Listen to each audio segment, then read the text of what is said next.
أشهد أن لا إله إلا الله.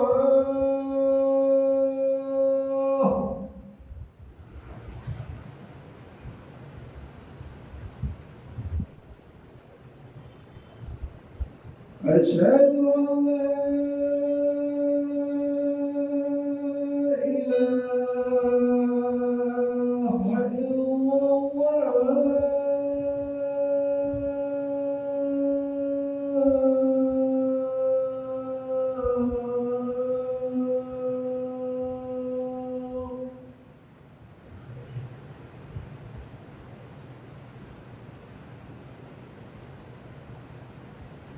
أشهد أن محمدا رسول الله.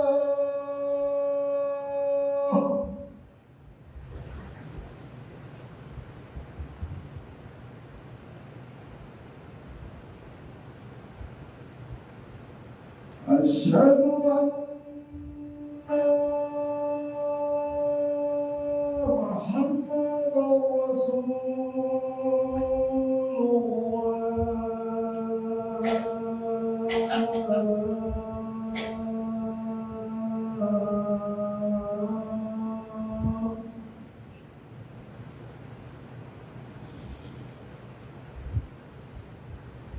حي على الصلاة.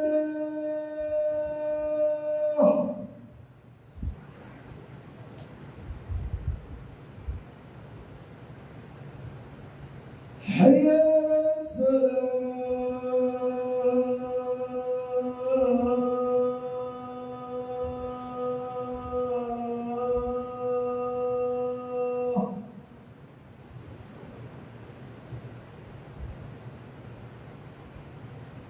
حي على الفلاح.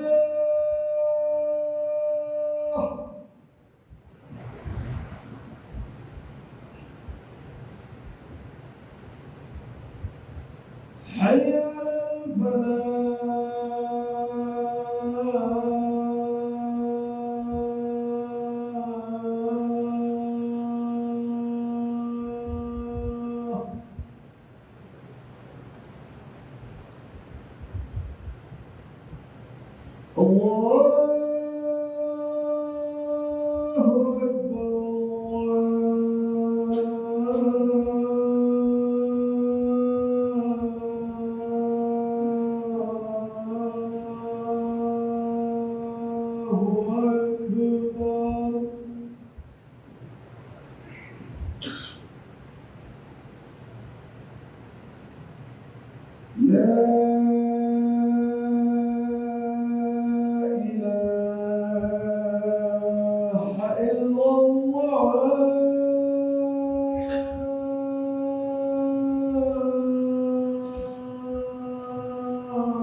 الله إن الحمد لله نحمده ونستعينه ونستغفره ونعوذ بالله من شرور أنفسنا ومن سيئات أعمالنا.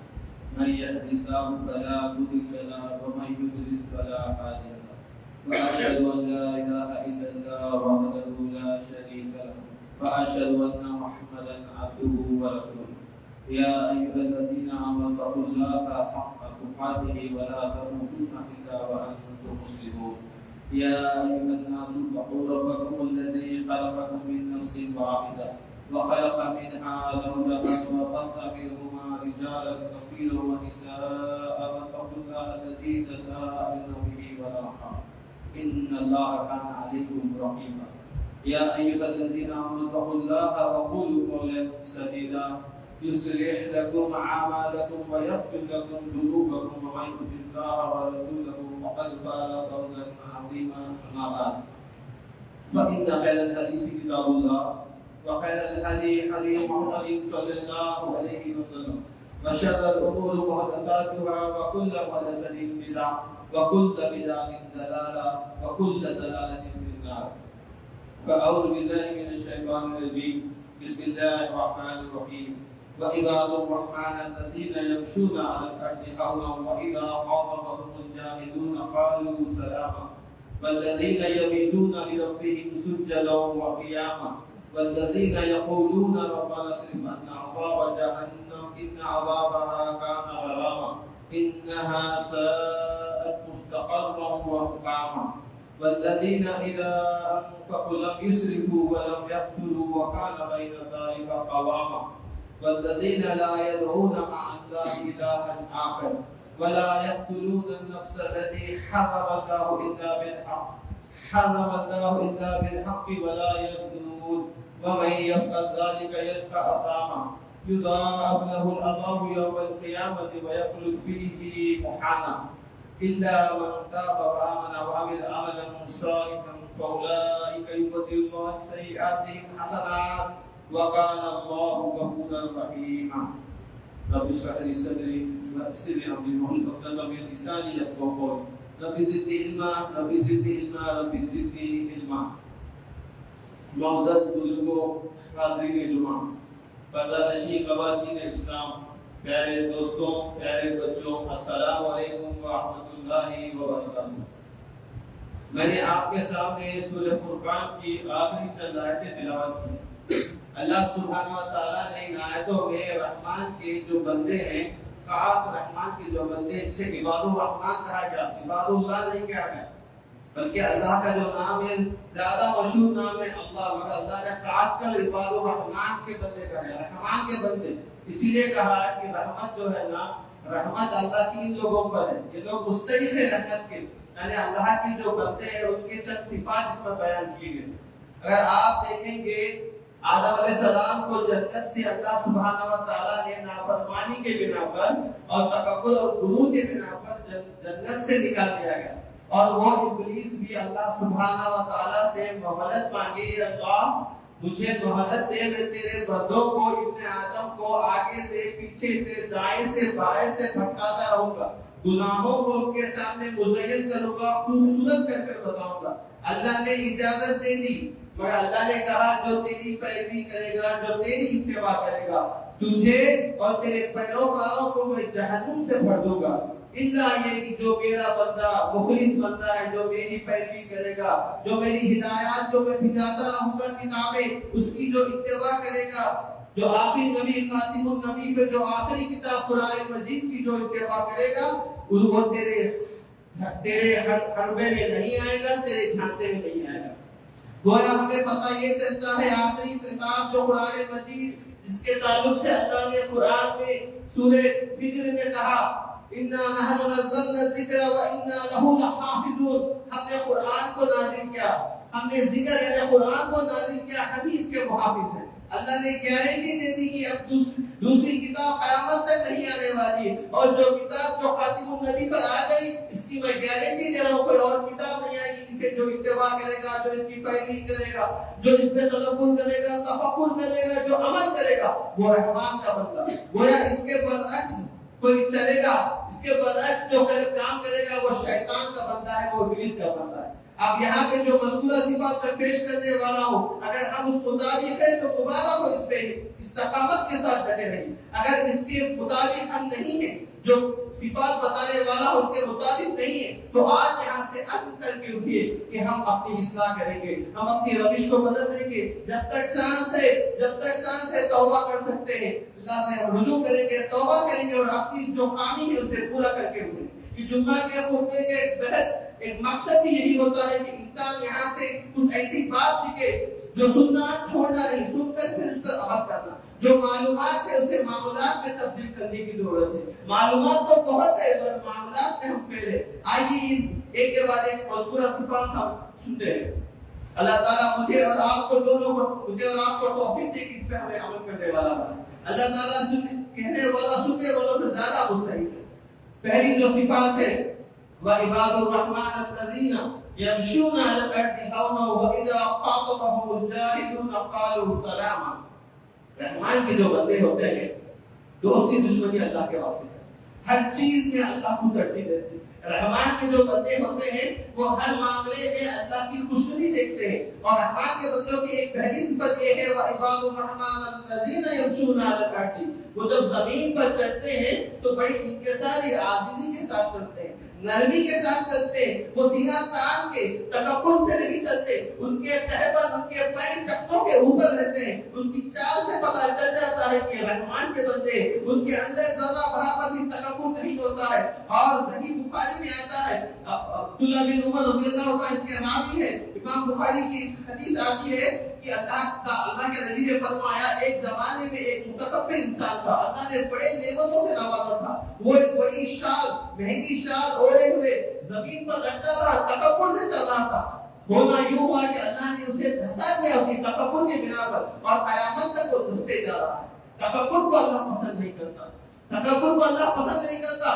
زمین پہ چلنے والے اپنی حقیقت کو جان کر چلتے، ہم ہے کیا چیز، ہم کیا چیز ہے۔ اگر آپ دیکھیں گے تو ہماری پیدائش خود ایک نطفے سے ہے، ہم کیا چیز ہے زمین کو جو اکڑ کر چلتے ہیں، زمین پہ سینہ تان کر چلتے ہیں۔ ہاؤنا کے معنی یہ ہے کہ نہ وہ اکڑ کے چلتے ہیں، نہ وہ بالکل مریض چال، بالکل جھکی ہوئی چال ریاکاروں کی طرح چلتے ہیں، بلکہ ان کی چال درمیانی ہوتی ہے، ان کی چال درمیانی ہوتی ہے۔ اللہ کے نبی صلی اللہ علیہ وسلم جب چلتے تھے تو آپ کی چال درمیانی ہوا کرتی تھی، جیسے ایک پہاڑ پر اونچائی پر چلتے تھے کیسا جھکی ہوئی، تھوڑا سا جھکی ہوئی چال ہوتی تھی، آپ کی چال درمیانی چال تھی۔ ہمیں چاہیے کہ زمین پر اکڑ کر نہ چلے، زمین پر اکڑ کر نہ چلے، زمین پر اکڑ کر چلنا، زمین پر اکڑ کر چلنا کوئی عباد الرحمان کی شیوا نہیں ہے، رحمان کے بندوں کا طریقہ نہیں۔ اور پھر وَإِذَا خَاطَبَهُمُ الْجَاهِلُونَ قَالُوا سَلَامًا، جاہل ان سے بات کرتے ہیں، جاہل ان سے مخاطب کرتے ہیں،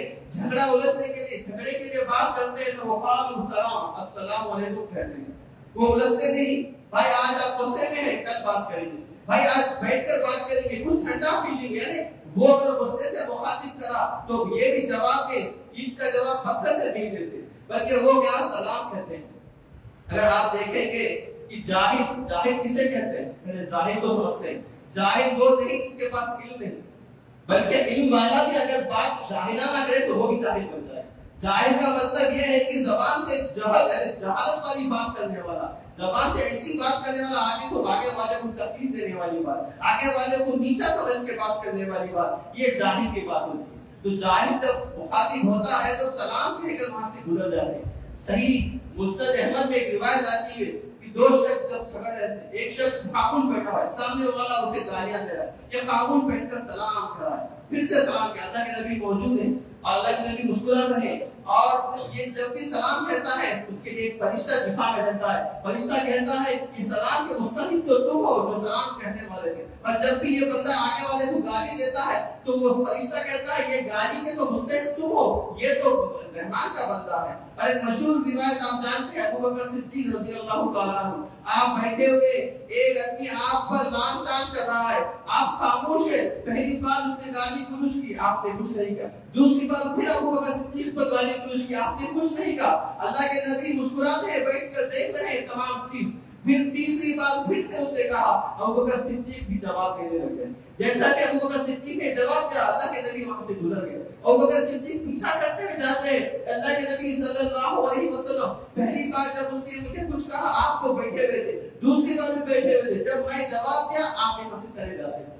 آخر وجہ کیا ہے؟ تو اللہ کے نبی فرماتے ہیں اے ابو بکر صدیق جب وہ تمہیں کچھ کہہ رہا تھا تو فرشتہ دفاع کر رہا تھا، جب وہ تمہیں کچھ کہہ رہا تھا تو ایک فرشتہ دفاع کر رہا تھا، اور جب آپ نے جواب دینا شروع کر دیا پھر تمہارے درمیان شیطان آ گیا، پھر تم دونوں کے درمیان شیطان آ گیا، اور میں نے بہتر نہیں سمجھا شیطان کیا ہوتا ہے وہ میں وہاں ہوں تو میں وہاں سے نکل گیا۔ دیکھیے ہم سمجھتے ہیں آگے والے کو جواب دینا ماہر ہے، جواب تو بہت ہوتا ہے، لڑائی جھگڑا آج ہماری زبان کی وجہ سے کتنے فتنے، آپ دیکھ لیجیے گھروں میں فتنے، جمعیتوں میں فتنے، خاندانوں میں فتنے، تجارت میں فتنے۔ بہت بہترین کام ہو سکتا تھا اگر مسلمان کی زبان میٹھی ہوتی، مسلمان کی اگر زبان میٹھی ہوتی، بڑے بڑے مسئلے گھروں میں آج زبان کی وجہ سے شروع ہوتے ہیں، شروعات زبان سے ہوتی ہے۔ ایسا نہیں ہے کہ آگے والے کو بہت کچھ مل جائے گا، یہ زبان کی ایک بات کو یاد رکھ کر پھر اس کو اور لوگوں میں پھیلاتے ہیں اور اس کو یاد کر کے سناتے ہیں، اور ہمارا معاشرہ میں ایسا ہو گیا کوئی ایک بار کوئی ایک بات کہے تو پھر سے یاد کرنے والے بہت بیٹھے ہوئے رہتے ہیں آجو پر۔ وہ فلاں شخص آپ کو یہ بولے تھے، آپ پیچھے نہیں ہٹنا، آپ بھی اینٹ کا جواب پتھر سے دو، اب آپ دیتے رہو، کب تک دیتے رہو، خبر میں کیسے دیتے رہو۔ یہ کون سی عقل بندی ہے؟ یہ کون سی عقل بندی ہے کہ اللہ کے نبی نے نہیں فرمایا کہ تم دو چیزوں کی ضمانت دے دو، میں تمہیں جنت کی ضمانت دوں گا۔ وہ دو چیزیں کیا ہیں؟ وہ زبان اور شرمگاہ۔ تم یہ دو چیزوں کی ضمانت دے دو، میں تمہیں جنت کی ضمانت دوں گا۔ ہم سنتے ہیں پر ہمارا زبان تو تیزی سے تیز چل رہی ہے، زبان کی وجہ سے لگتا ہے کتنے پھرتے ہیں۔ ہمیں چاہیے کہ زبان کو استعمال دیکھ کے کریں، اللہ کا ذکر کرے، اذکار کرے، کسی کو ملانے کی کوشش کرے اس زبان سے، نہ کہ فتنہ فساد، نہ کہ جھگڑا۔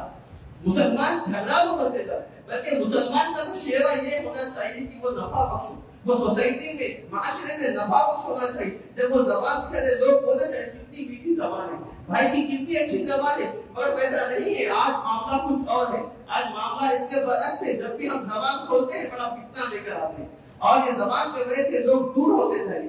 آج ہمیں سمجھ لینا چاہیے، ہوش کے ناخن لینی چاہیے، ہماری زبان کو اچھی استعمال کرنا چاہیے۔ ابو داؤد کی روایت ہے ابو امامہ کی کہ آپ فرماتے ہیں کوئی حق پر رہنے کے بعد بھی لڑائی جھگڑا چھوڑ دے تو اللہ تعالیٰ اس سے وعدہ کرتا ہے کہ جنت کے شہر میں ایک گھر ملے گا۔ صحیح روایت ابو داؤد کی کہ کوئی حق پہ رہ کے جھگڑا چھوڑ دے تو جنت میں شہر میں اس کے لیے گھر تعمیر کیا جائے گا۔ اللہ کا وعدہ ہے اور ہم جانتے ہیں فضیلت، مگر مسئلہ ہے ہم معاملات کو معاملات پہ لانے تیار نہیں۔ ہماری ایگو یعنی ہمارے اندر ایک ایسا شیطان بیٹھا ہوا ہے جو ملنے نہیں دیتا، لوگوں کو جھگڑاتے رہتا ہے۔ ہمیں چاہیے کہ محتاط رہیں ہماری زبان کے استعمال میں۔ اور دیکھیے یہ ہو گئے دو صفات، پہلی صفات زمین پہ انکساری کے ساتھ چلتے ہیں، دوسری صفات یہ ہے کہ جب کوئی جاہل بات کرے تو سلام کہہ کر گزر جاتے ہیں، تیسری صفات یہ ہے، یہ تو رہی دنیا والوں کے ساتھ، یہ تو دن میں معاملہ ہے ان کا، اور راتوں میں کیا معاملہ ہے؟ والذین یبیتون لربہم سجدا وقیاما۔ سبحان اللہ، دن میں تو وہ زمین پر اکڑ کر نہیں چلتے اور لوگوں سے اچھے سے بات کرتے ہیں، جھگڑے اپنا حق پر جھگڑ کے اپنے آپ کو چھوڑ دیتے ہیں موضوع کو، اور راتوں میں کیا کرتے ہیں؟ سجدہ اور قیام کرتے ہیں۔ والذین یبیتون لربہم سجدا وقیاما، وہ لوگ راتیں گزارتے ہیں سجدہ اور قیام میں راتیں گزارتے ہیں۔ وہ کیسے بنتے ہیں؟ وہ کیسے لوگ تھے صحابہ رضی اللہ تعالیٰ اجمعین؟ وہ دن بھر لڑائی لڑتے تھے، راتوں میں بیش ہو کر سجدہ اور قیام کرتے تھے، وہ رات بھر اللہ سے دعا کرتے تھے۔ دعا یہ کرتے تھے والذین یقولون ربنا اصرف عنا عذاب جہنم ان عذابها کان غراما، بے شک وہ لوگ دعا کرتے ہیں جہنم کے آگ سے اللہ ہمیں بچائے رکھنا، وہ بہت بری جگہ ہے، وہ چپٹ جانے والا ہے جہنم کا عذاب، اور وہ بری جگہ برا ٹھکانہ ہے، انہا ساءت مستقرا و مقاما۔ آج ہمارے لیے تو فجر بڑی مشکل ہو گئی، ہمارے لیے فجر بڑی مشکل ہو گئی، راتوں میں عبادت تو کہاں کون کرتے ہیں راتوں میں عبادت۔ ہمارا معاشرہ تو ایسا ہو گیا کوئی 5 وقت نماز پڑھنے والا ولی ہو گیا ہے، اور 5 وقت تو بڑی بات، بس 4 وقت پڑھنے والا ولی، 5 وقت پڑھنے کا تصور ہی ختم ہوتے جا رہے ہیں۔ اور راتوں میں عبادت کرنا، راتوں میں جو چیز تکلیف دہ ہوتی ہے، جو چیز جتنی اہم ہوتی ہے اللہ کو اتنا پسند ہے، کیونکہ راتوں میں اٹھ کر وہ لوگ یہ ہوتے ہیں کہ راتوں میں اپنے پہلوؤں کو بستروں سے الگ کرتے ہیں اور اللہ تعالیٰ کو خوف اور امید سے بلاتے ہیں۔ سورہ سجدہ آیت نمبر 16، تتجافى جنوبهم عن المضاجع يدعون ربهم خوفا وطمعا ومما رزقناهم ينفقون۔ تتجافى جنوبهم، وہ لوگ اپنے اپنے پہلوؤں کو بستروں سے الگ ہوتے ہیں، یدعون ربهم، اللہ کو پکارتے ہیں خوف سے اور امید سے، جہنم کے آگ سے بچائے رکھنا اس خوف سے پکارتے ہیں، اور جنت کی لالچ میں امید سے پکارتے ہیں۔ اللہ کو بہت، اللہ سے ڈرنا، اللہ سے امیدیں رکھنا، اللہ سے محبت کرنا، یہ مومن کا نشانی ہے۔ مومن کون ہوتا ہے؟ وہ ہوتا ہے سب سے زیادہ اللہ سے ڈرتا ہے، سب سے زیادہ اشد حب للہ، سب سے زیادہ اللہ سے محبت کرتا ہے، اور سب سے زیادہ اللہ پہ امید رکھتا ہے، صرف اللہ سے ہی امید رکھنے والا ہے۔ اور راتوں کو وہ اٹھتے ہیں جہنم کی آگ سے بچائے رکھتا ہے، پھر دعائیں کرتے ہیں۔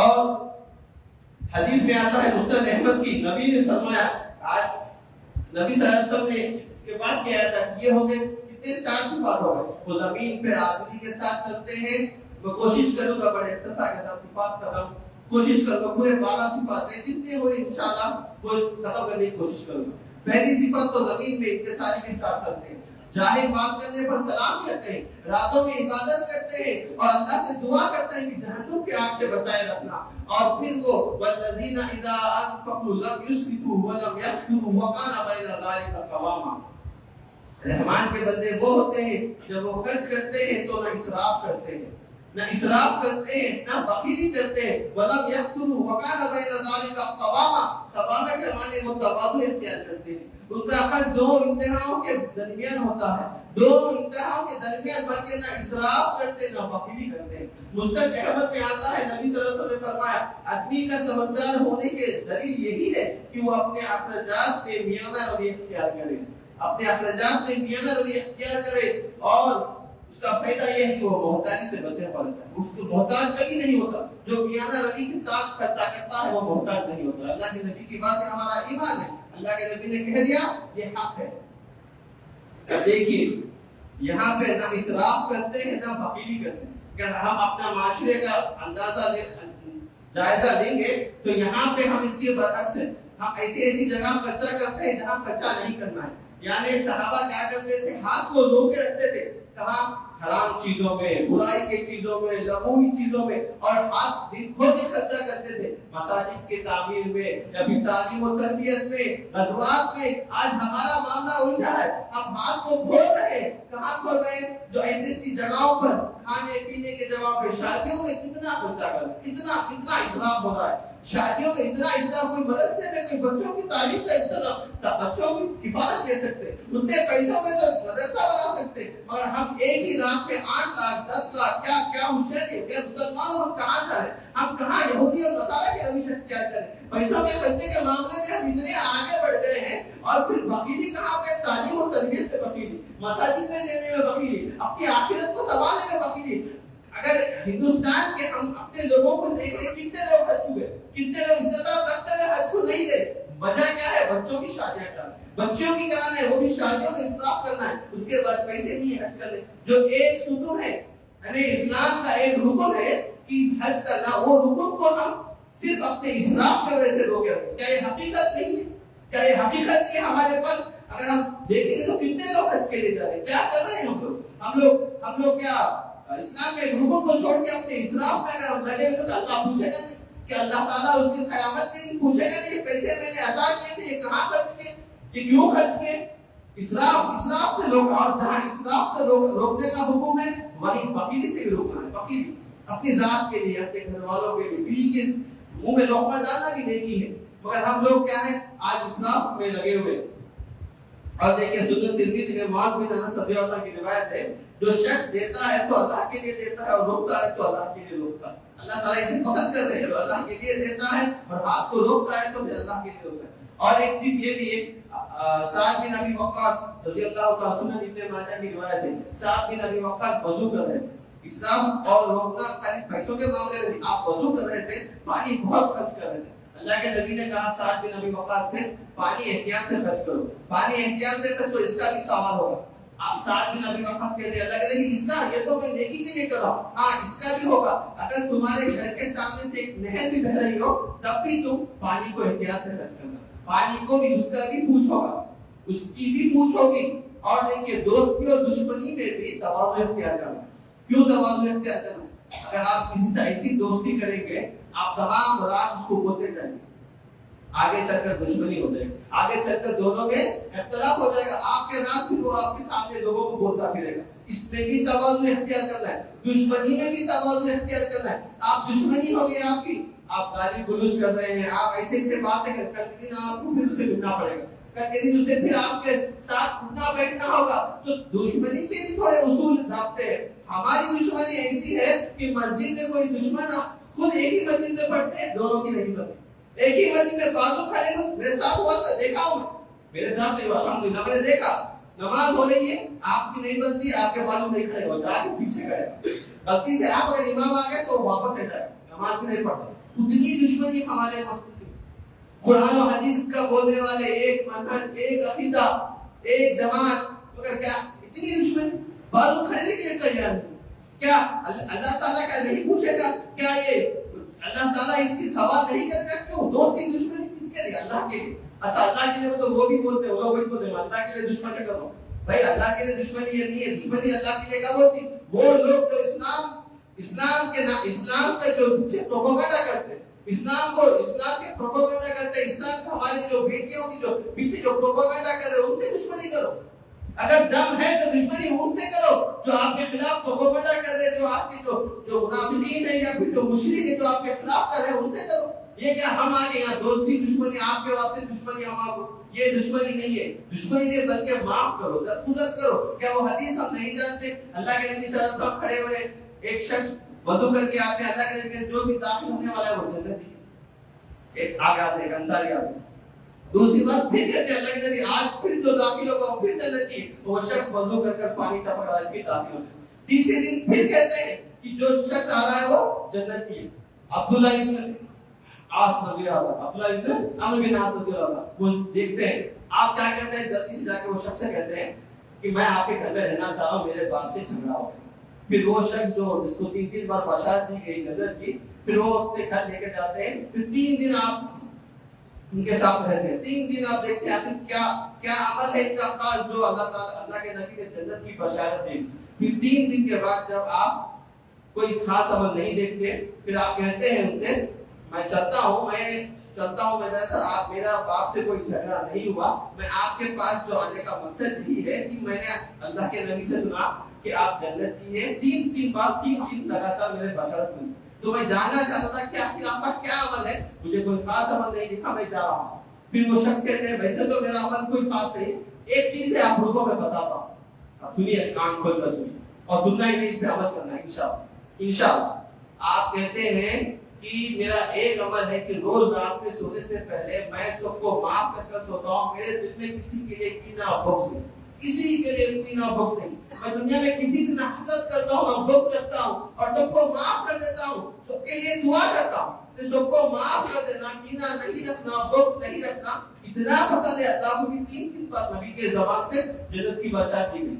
آج ہمارے دلوں میں ہمیں جانچنے کی ضرورت ہے. ہمارے دل جو آج حسد سے بغض سے بھرے ہوئے, کیا لے کر جائیں گے بھائی, کیا لے کر جائیں گے؟ ایک انسان ختم ہو جائے گی.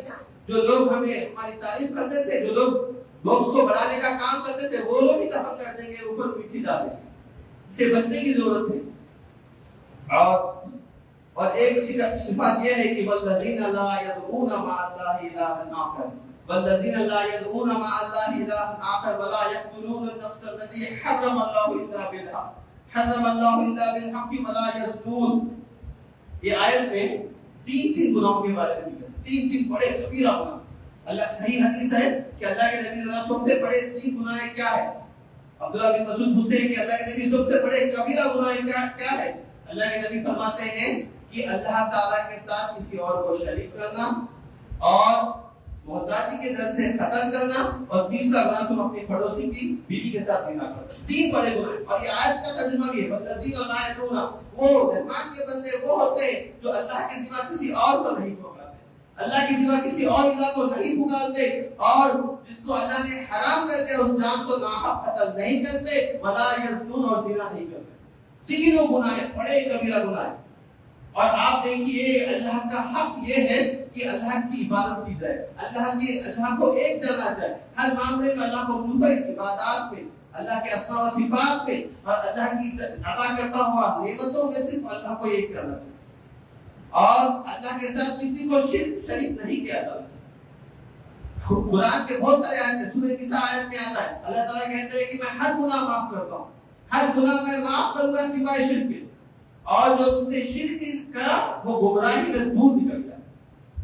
وَمَن يُشْرِكْ بِاللَّهِ فَقَدْ فَازَ ضَلَالًا بَعِيدًا، بہت دور نکل گیا گمراہی میں۔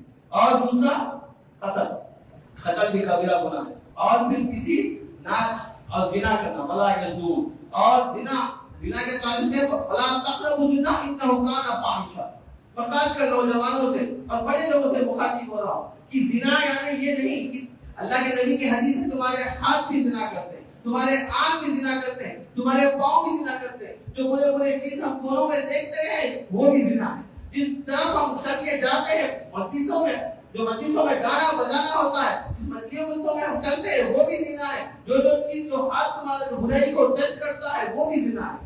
زنا سے بچنے کی ضرورت ہے، آج معاشرے میں عام ہوتا جائے، بے حیائی بنیادیت عام ہوتے جائے، اس سے بچنے کی ضرورت ہے۔ مسلمانوں یہ چیزیں آپ کے ایمان کے لیے ایمان کے لیے کیا ہے، آپ کے مانند ہے۔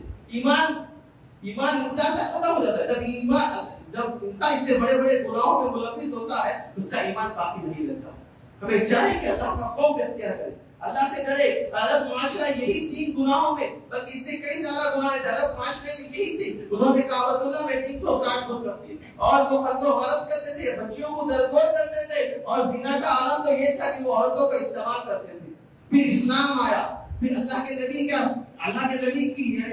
کی دعوت و تبلیغ کے جو ثمرات ہیں، جب پھر ایسے لوگ بدل گئے، اور آج ہمارے پاس ہر چیز موجود ہے، علماء موجود ہے، کتاب و سنت کی باتیں کرنے والے موجود ہے، قرآن موجود ہے، حدیثیں موجود ہے، اللہ کے نبی کی سیرت ہے، اور ہم اس سے نصیحت حاصل نہیں کرتے۔ جتنا دور رہا بندہ اسے گناہوں سے، اس کے لیے اتنا اچھا ہے۔ اچھا گناہ ہو گئے، چلو گناہ ہو گیا، پھر اللہ تعالیٰ کہتے ہیں الا من تاب وآمن وعمل عملا صالحا فاولئک یبدل اللہ سیئاتہم حسنات وکان اللہ غفورا رحیما۔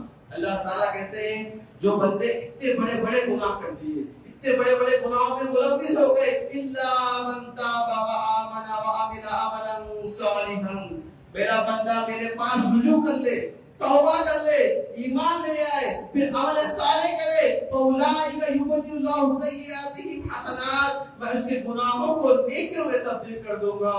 کوئی ہے دنیا میں نیکیوں کو گناہوں کو نیکیوں میں تبدیل کرنے والا؟ اللہ کے سوا کوئی ہے حاجت روا، مشکل کشا، دینے والا، معاف کرنے والا؟ کوئی نہیں ہے۔ پھر کیوں ہم اللہ کو چھوڑ کر غیروں کے پاس جاتے ہیں؟ کیوں ہم ڈوری تعویذ بننے پریتوں کے سہارے رہتے ہیں؟ اللہ تعالیٰ کہتا ہے کوئی نہیں ہے گناہوں کو معاف کرنے والا سوائے میرے۔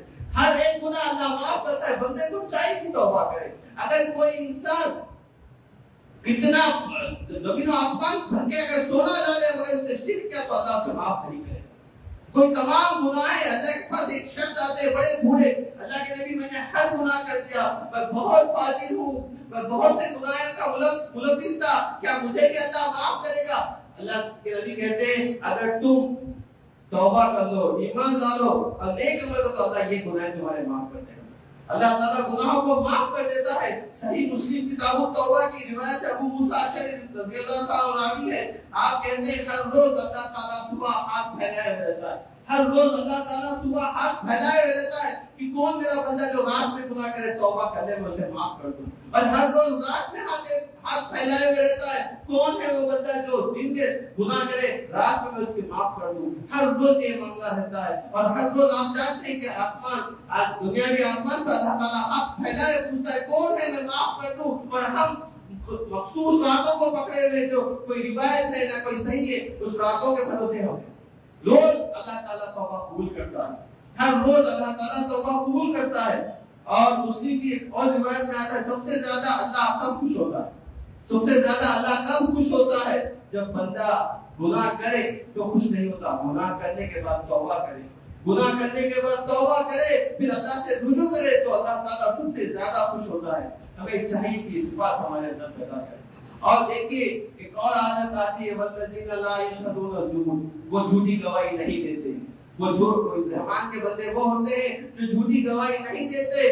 زور کے معنی مفسر کچھ دو طریقہ کا ہے، کوئی کہتے ہیں کہ لغوات یا پھر بے حیائی کے کاموں میں جاتے، یا پھر زور کے معنی یہ بھی ہے کہ جو غیر مسلمانوں کی عیدوں کو نہیں جاتے وہ لوگ، وہ وَإِذَا مَرُّوا بِاللَّغْوِ مَرُّوا كِرَامًا، بلکہ وہ ایسے محفلیں جو لغو محفلیں ہیں اس سے اکرام والوں کے ساتھ گزر جاتے ہیں، وہ جھوٹی گواہی نہیں دیتے، وہ بیکار مجلسوں میں بیٹھتے نہیں، بلکہ وہ اکرام والوں کی طرح وہاں سے گزر جاتے ہیں۔ رحمان کے بندے ان کے اندر یہ تمام صفات موجود رہتے ہیں، نہ وہ زمین پر اکڑ کر چلتے، نہ وہ جاہلوں سے کلام کر الجھتے ہیں، نہ راتوں میں وہ سجدہ قیام کرتے ہیں، وہ اللہ سے جہنم سے پناہ مانگتے ہیں، اور وہ اللہ سے کیا کرتے ہیں؟ توبہ استغفار کرتے ہیں، بڑے بڑے گناہوں پہ کرنے کے ملوث ہے تو اس سے توبہ استغفار کرتے ہیں، اور نہ جھوٹی گواہی دیتے، نہ وہ لغوات میں رہتے ہیں۔ اور والذین اذا ذکروا بآیات ربہم لم یخروا علیہا صما وعمیانا،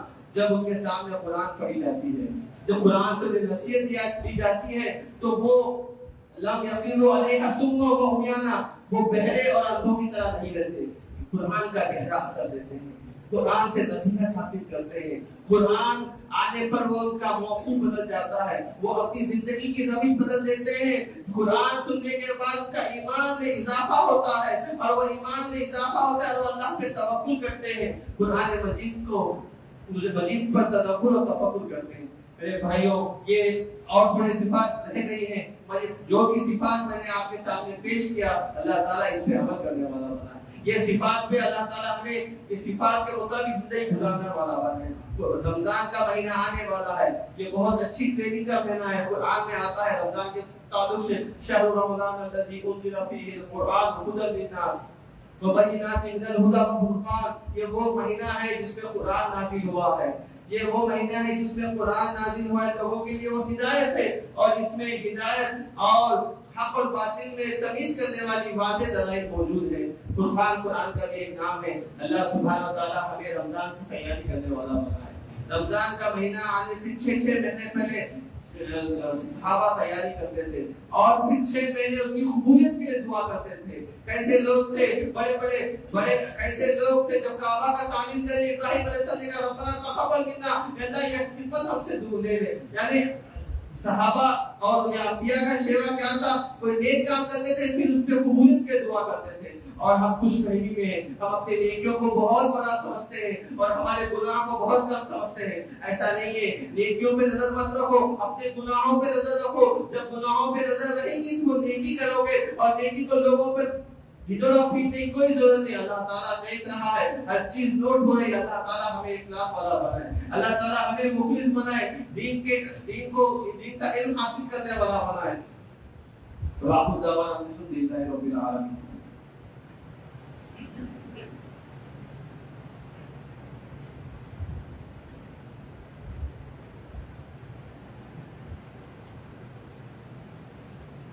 إن الحمد لله نحمده ونستعينه ونستغفره ونعوذ بالله من شرور أنفسنا ومن سيئات أعمالنا، من يهد الله فلا مضل له ومن يضلل فلا هادي له، وأشهد أن لا إله إلا الله وحده لا شريك له، وأشهد أن محمدا عبده ورسوله۔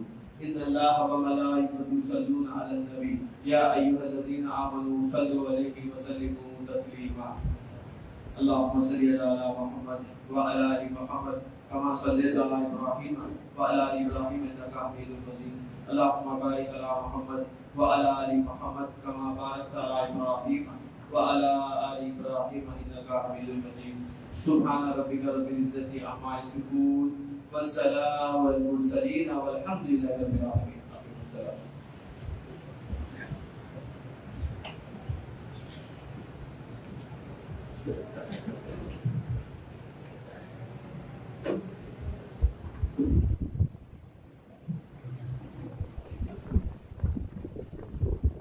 الله أكبر الله أكبر، أشهد أن لا إله إلا الله، أشهد أن محمد رسول الله، حي على الصلاة حي على الفلاح، قد قامت الصلاة قد قامت الصلاة، الله أكبر الله أكبر، لا إله إلا الله۔